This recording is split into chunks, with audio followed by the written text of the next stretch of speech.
Assalamualaikum warahmatullahi wabarakatuh, teman-teman semua. Kali ini kita akan belajar bagaimana cara kita merekrut CS ya. Cara merekrut CS banyak sekali.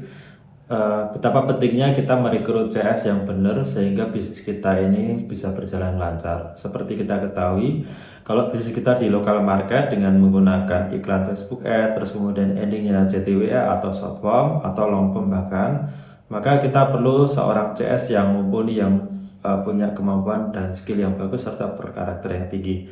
Untuk itu kali ini saya akan training teman-teman semua bagaimana cara merekrut, mengelola, kemudian memberikan pengetahuan yang maksimal kepada CS sehingga mereka bisa menjalankan tugasnya dengan baik. Baik, yang pertama kita cara merekrut CS itu dari mana aja? Yang pertama adalah menggunakan loker IG di masing-masing kota gitu ya. Kalau di Yogyakarta itu ada lowongan lowongan kerja Jogja gitu, loker Jogja. Kemudian bisa di OLX, kemudian bisa diposting di perusahaan kita atau posting di akun Instagram personal kita. Terus kemudian dari situ kita akan mendapatkan traffic atau mendapatkan calon peserta yang akan kita bisa wawancarai nanti. Kemudian cara seleksi CS itu bagaimana sih proses-prosesnya? Yang pertama adalah kita melihat cara dia mendesain lamaran ya. Cara mendesain lamaran itu apakah desainnya bagus, kemudian kata-katanya bagus, kemudian susunan kalimatnya bagus, kemudian kertas yang digunakan tuh bagus ya, walaupun mungkin nanti isinya berupa PDF ya. Kemudian yang kedua kita bisa melihat berdasarkan foto ya, misalkan foto atau pakaian yang digunakan. Kita bisa melihat karakter orang itu pertama itu dengan melihat foto atau kostumnya. Kemudian yang ketiga berdasarkan gaji yang diharapkan, atau kalau kita meminta mereka untuk mengisi form, jadi kita bisa tahu orientasi gaji atau loyalitas mereka itu seberapa besar gitu. Belum tentu yang mengharapkan gaji kecil mereka akan loyal, atau calon customer service yang meminta gaji yang besar itu loyal atau tidak. Nah, tapi setidaknya kita bisa tahu nanti ketika wawancara, kita bisa lihat parameter itu akan dipakai untuk diskusi nanti. Kemudian tes kemampuan ya. Tes kemampuan ini mungkin bagi sebagian kita akan sedikit menjengkelkan, tapi bagi para HRD itu akan membantu memilah atau melihat bahwa orang ini akan benar-benar struggle atau penuh perjuangan apa enggak, itu dengan cara ditelepon jam 5 pagi ya. Tapi pastinya kalau cewek ya, calon pesertanya cewek yang nelpon ya HRD cewek. Kemudian minta datang jam 6, jadi ditelepon jam 5 pagi, minta jam 6 datang, artinya dia punya kesempatan 1 jam untuk datang ke kantor. Kemudian kalau perempuan atau laki-laki, kalau perempuan apakah tetap jam 6 atau laki-laki tetap jam 6 ya, sama aja ya. Jadi suruh datang jam 6 pagi, minta ada orang yang monitor. Misalkan kita bisa melihat mereka di CCTV. Kita pengen lihat mereka apa yang mereka lakukan selama mereka proses menunggu. Terus kemudian kalau laki-laki diminta untuk interview jam 12 malam gitu. Ini agak ekstrim, tapi kita bisa lihat kalau misalkan dia mau jam 12 malam dan kita memang wawancarainya dia, suatu saat ketika kita meminta mereka untuk masuk shift 2 gitu ya, mereka akan akan bersedia. Walaupun belum tentu ya ketika kita wawancara akan masuk shift 2, biasanya juga shift 1 kan. Terus kemudian yang ketiga tujuannya adalah melihat availability dan attitude seseorang. Kemudian kita akan melakukan pengetesan performa CS ya. Yang pertama ceritakan tentang diri, kemudian minta dia menyebutkan 5 kelebihan, 5 kekurangan, dan 10 sifat yang paling menggambarkan diri mereka. Kemudian cari yang jujur dan disiplin. Kemudian ulang lagi pertanyaan di kuesioner, apakah jawabannya itu konsisten atau jujur apa enggak, dan jujur apa enggak ya. Kemudian yang ketiga, lakukan typing test. Typing test langsung menggunakan handphonenya ya, bisa dengan menggunakan keyboard, tapi karena CS kita itu kebanyakan menggunakan menggunakan handphone, maka langsung diuji dengan menggunakan typing test. Tapi kalau cewek di Indonesia pastinya mereka lolos karena mereka udah biasa pegang handphone. Kemudian yang keempat, dicoba dengan memasukkan unsur-unsur selling. Apakah orang atau CS ini memang dia benar-benar bisa menjual apa enggak gitu ya, dengan kode selling dispense gitu, atau bisa apapun ya. Misalkan kita bisa membawa produk kita ke ruang meeting, kemudian minta mereka untuk memperagakan bagaimana menjual produk ini ke orang lain. Kemudian yang kelima, tanyakan kenapa saya mesti memilih kamu gitu.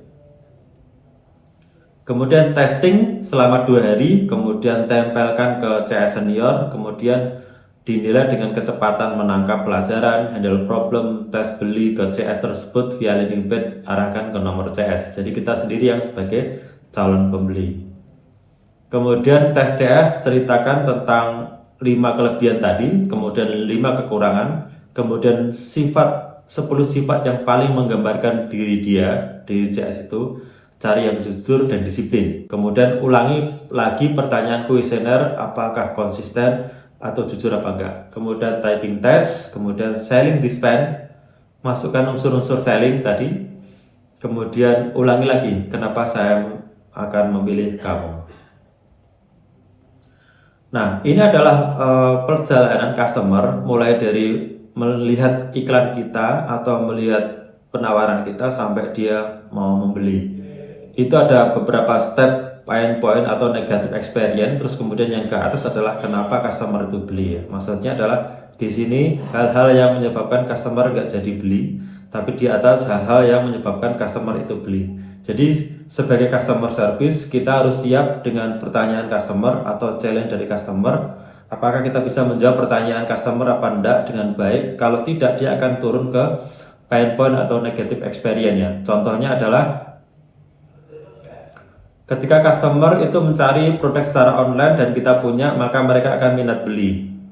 Tapi customernya itu terbatas budgetnya ya, karena dia budgetnya 200.000, kita jualnya 300.000, sehingga terbatas ukuran, terbatas budgetnya. Kemudian yang ketiga, customer sudah senang dan punya duit, ternyata ukurannya tidak ada, maka customer nggak jadi beli.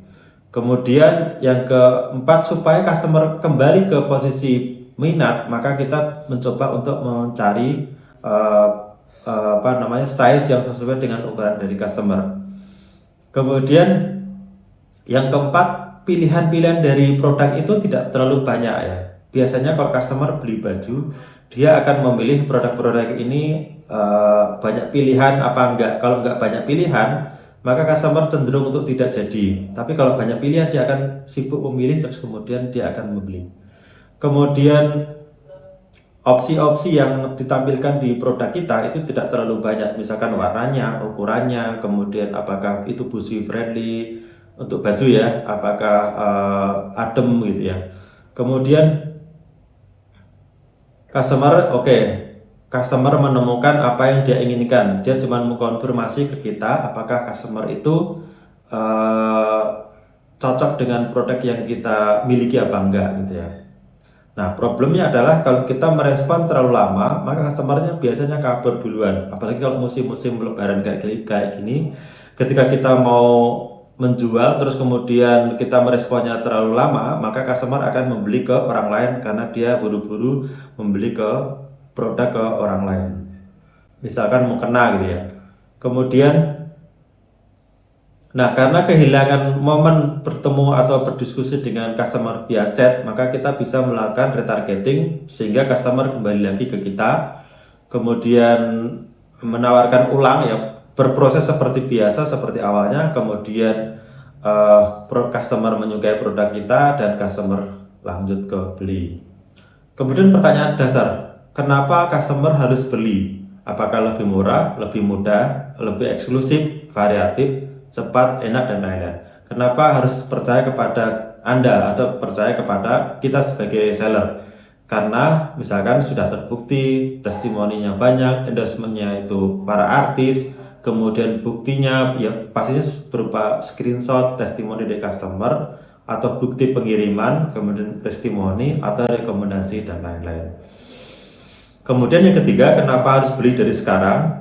Kenapa harus beli sekarang? Yang pertama adalah eksklusif, kemudian besok naik, dan promo hanya berlaku khusus hari ini ya. Jadi biasanya kita menambahkan promo khusus berlaku untuk hari ini aja, stok besok tidak dijamin ada, sehingga Anda harus beli sekarang kalau Anda tidak kebagian. Dan diskon itu hanya hari ini dan bonus itu hanya hari ini. Kemudian yang kelima, tidak beli karena mahal, kualitas, servis, rasa, atau lama ya. Customer itu tidak beli karena mahal, kualitas, servis, rasa, atau lama, karena terlalu lama. Kemudian cara merespon cepat seperti diskon. Jadi cara merespon kita itu kita tambahkan di dalam WhatsApp kita itu balas cepat ya, ada berupa diskon, kemudian gratis, kemudian bonus, hadiah, dan lain-lain. Kemudian ciri-ciri closing ya. Kita akan belajar 3 hal bagaimana menemukan metodologi atau menemukan angle di mana customer kita itu akan membeli produk kita. Yang pertama adalah temukan hot button dari customer. Cari alasan customer itu membeli produk kita. Kemudian yang kedua, bangun kedekatan dulu. Jadi jangan buru-buru kita tuh menjual produk kita ke konsumen.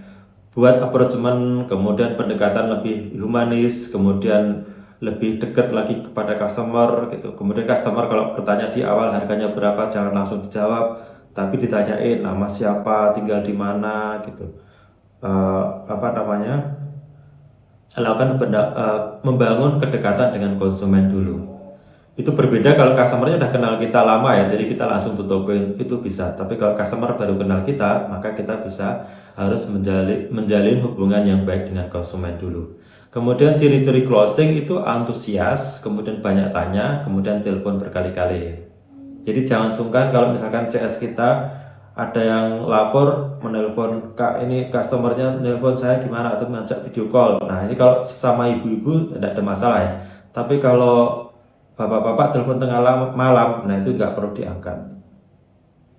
Takutnya punya niat lain. Kemudian hari ini kita akan belajar 17 teknik closing ya. Yang pertama adalah buat customer berkata ya. Yang kedua, yang tanya yang akan menang. Jadi yang tanya, jadi kita tanya terus dia atau kita yang akan menang. Berikan 3 keuntungan dari satu produk. Kemudian no or never. Kasih surprise untuk retargeting, misal bonus, kasih perbandingan produk di tengah-tengah yang ingin dijual. Kemudian harga coret, menjilat atau memuji customer, menghitung cost total sehingga tampak murah, di breakdown sehingga tampak murah. Kemudian pecah biaya, misalkan harga plus ongkir, bikin gak enak, gak mau beli. Bangun empati, eksklusif, teknik bridging, dan biarkan memilih customer biarkan memilih sendiri. Kemudian joke ringan, bercanda dengan customer supaya tidak kaku.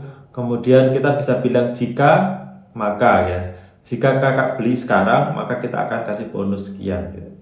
Kemudian kita bisa kasih tahu kerugian atau kekurangan kalau kita customer beli hari ini. Kemudian 17 testimoni. 17 teknik closing ini akan dibahas di video saya berikutnya. Semoga tetap stay tune. Terima kasih. Kita lanjut ke video berikutnya. Terima kasih.